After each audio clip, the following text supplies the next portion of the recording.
dans un des berceaux de l'humanité. Donc on est dans le désert. Et le désert, c'est toujours le mystère, c'est toujours l'éternité. Alula, c'est effectivement un musée à ciel ouvert.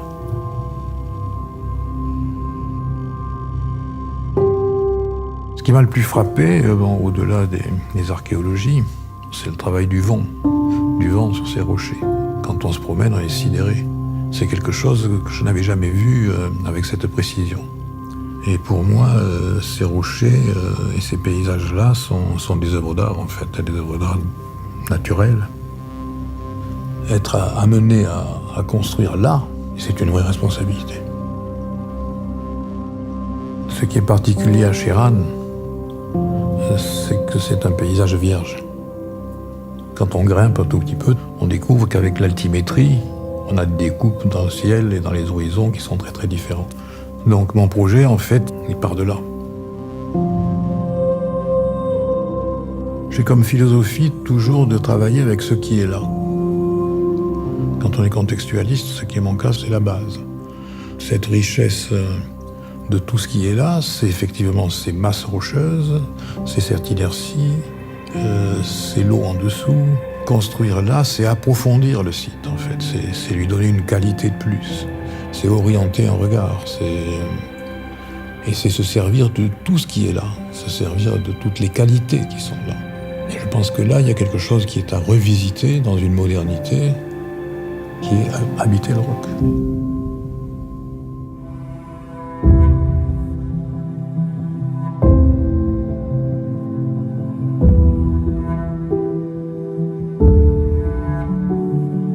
Ma première tentation a été de me servir de ces motifs créés ici par le vent et d'aller chercher, d'aller approfondir certains reliefs et de créer à partir de là des pleins et des vides et de créer des sortes de moucharabia aussi qui sont l'impression du souvenir de toutes ces formes.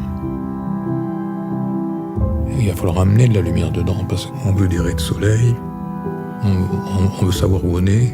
On veut voir une perspective intérieure, on veut voir un cadrage quelque part, d'aller chercher les bons horizons, d'aller regarder de plus près le rocher qui est en face.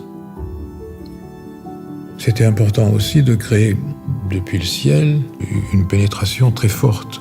Là, j'ai créé une sphère, en fait, qui est creusée, et à partir de laquelle s'ouvrent des perspectives sur des halls, sur des chambres, mais qui crée aussi une sorte de grand patio intérieur.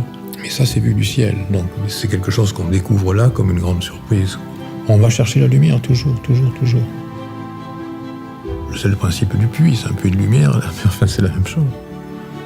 Et puis on a la conscience d'une échelle tout à fait différente. Parce qu'on sait qu'on est au milieu et on sait que 80 mètres en haut, il y a le ciel, on le voit. Je crois qu'il y a des conditions là qui sont celles d'une invention qui peut être un mode de vie. Notre but, c'est de garder toutes les qualités de l'inertie, c'est-à-dire d'user le moins possible d'énergie qui n'est pas indispensable, qui est même nuisible, simplement de ventiler de la façon la plus naturelle quand on peut. Donc c'est à partir de là qu'on travaille, c'est à partir de ces possibles-là, mais qui inventent automatiquement quelque chose. Donc là, dans ce resort, on va être effectivement dans des conditions uniques.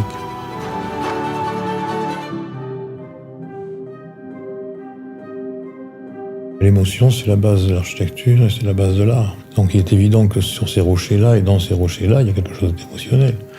Il faut que quand on arrive sur le roc, sur la peau du roc, on découvre effectivement ces motifs en face et quand on voit cette lumière sur le rocher en face.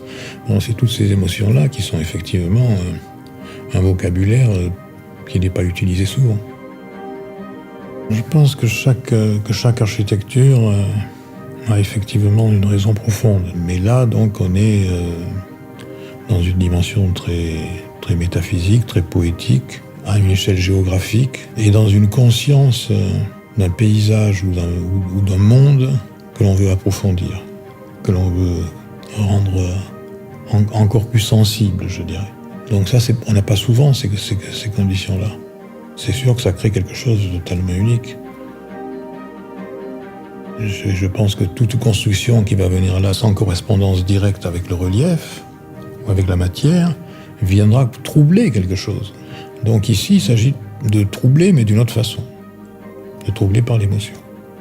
De troubler à partir d'un matériel poétique, philosophique, sensible, qui est déjà là, et qui doit être plus accessible, peut-être après des interventions comme celle-là. De consommer dans la roche comme ça, de consommer dans ces épaisseurs-là, de consommer dans la géographie, de consommer dans un enfouissement. On est évidemment là, a priori pour l'éternité.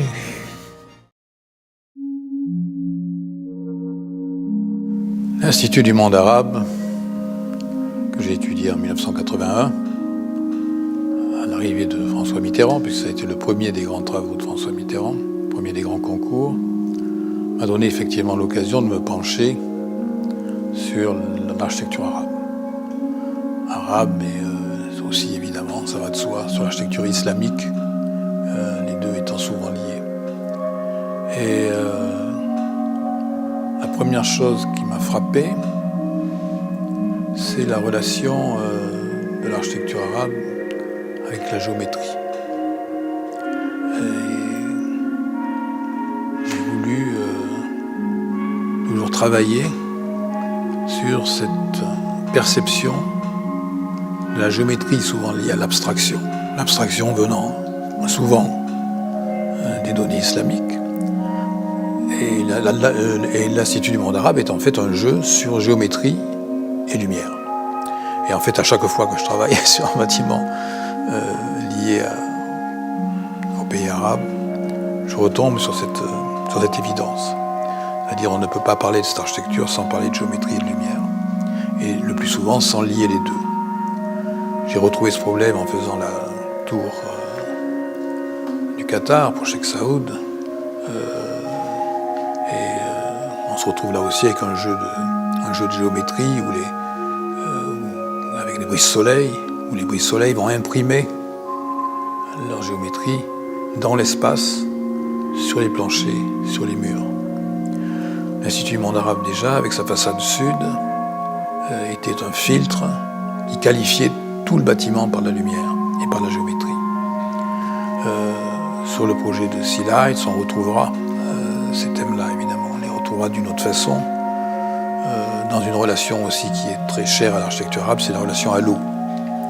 Et dans tous les cas de figure, on trouve une relation à l'eau. À l'Institut du monde arabe, il y avait un escalier, un chadal qui partait du haut du bâtiment, qui envoyait de l'eau dans des petits jardins périmétriques sur le parvis, cette eau partant dans des canaux pour retrouver toute une géométrie liée à l'eau.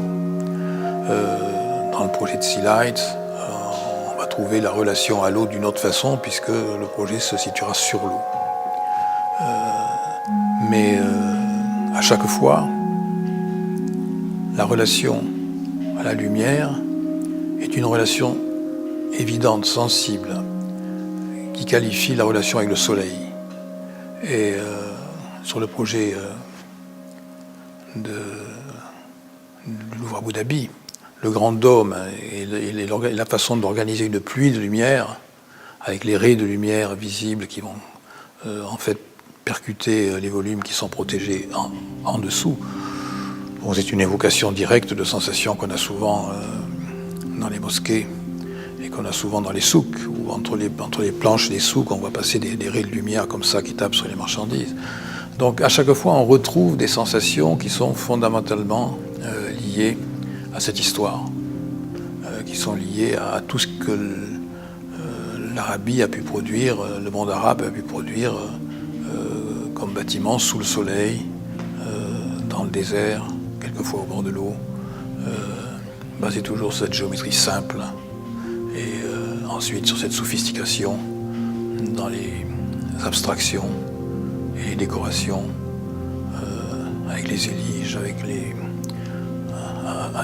carreaux vernissés, avec les couleurs que l'on retrouve en complément, comme une vibration, comme des points d'impact hyper précieux. Je suis un architecte contextuel, mais le contexte pour moi c'est pas uniquement le site. C'est vraiment avant tout un contexte historique beaucoup plus large, un contexte culturel. Effectivement, construire dans les pays arabes sont très différents d'abord. Mais à chaque fois, c'est essayer de continuer une histoire et d'intervenir dans cette histoire. Je crois qu'un bâtiment a toujours des liens, a toujours des racines. Et je me vois mal faire à Paris un bâtiment qui pourrait être à Doha, et à Doha un bâtiment qui pourrait être à Paris. Ça me paraît difficile. Pourtant, quand vous arrivez là-bas, il y en a quelques-uns qui pourraient être dans les deux endroits. Donc c'est pas uniquement une question d'intégration au site, comme on dirait, selon ce qu'on nous apprend à l'école. C'est une intégration dans une profondeur historique. C'est un témoignage à un moment donné d'une influence culturelle qui vient changer la donne. La culture est toujours un lien entre les différentes civilisations. C'est peut-être la première façon de pouvoir se comprendre.